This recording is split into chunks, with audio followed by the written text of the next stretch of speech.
இந்த வீடியோவில் நம்ம எதை பற்றி பார்க்க போகிறோம் அப்படின்னா நோட்டாவை பற்றி பார்க்க போகிறோம். அப்போ நோட்டாவோட விரிவாக்கம் என்ன அப்படின்னா நன் ஆஃப் தி எபோவ். அப்போ நோட்டா அப்படின்னா என்ன அப்படின்னா, இப்போ தேர்தலில் நிற்கிற வேட்பாளர்கள் இருக்காங்களா, அவங்களுக்கு யாருக்காச்சும் ஓட்டு போட விருப்பம் இல்லை அப்படின்னா நோட்டாவை யூஸ் பண்ணி நம்ம நோட்டாக்கு ஓட்டு போட்டுக்கலாம்.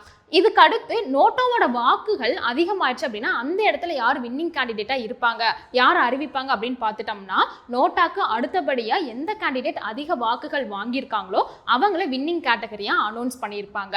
அடுத்து எப்போ ஃபஸ்ட்டு நோட்டாவை யூஸ் பண்ணாங்க அப்படின்னு பார்த்தோம்னா 2013 சட்டமன்ற எலெக்ஷனில் எலெக்ஷன் கமிஷன் ஆஃப் இந்தியா நோட்டாங்கிற அமைப்பை இன்ட்ரடியூஸ் பண்ணியிருப்பாங்க. ஸோ இதை தொடர்ந்து 2014 சட்டமன்ற எலெக்ஷனை தான் ஃபஸ்ட்டு நோட்டாவை யூஸ் பண்ணியிருப்பாங்க.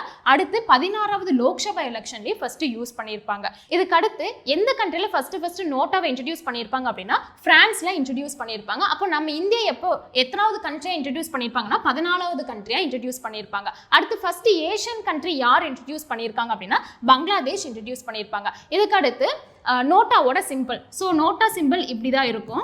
ஸோ இதுதான் நோட்டா சிம்பிள். ஸோ இந்த நோட்டா சிம்பிளை யார் டிசைன் பண்ணியிருப்பாங்க அப்படின்னா அகமதாபாத்தில் இருக்க national institute of design. So அவங்க தான் வந்துட்டு இந்த நோட்டா சிம்பிளை டிசைன் பண்ணியிருப்பாங்க. இன்னைக்கான கேள்வி என்ன அப்படின்னா election commission of India. So இதை பற்றி சொல்கிற ஆர்டிக்கல் நம்பர் என்னன்னு மறக்காம கமெண்ட் செக்ஷனில் கமெண்ட் பண்ணிடுங்க. நன்றி, வணக்கம்.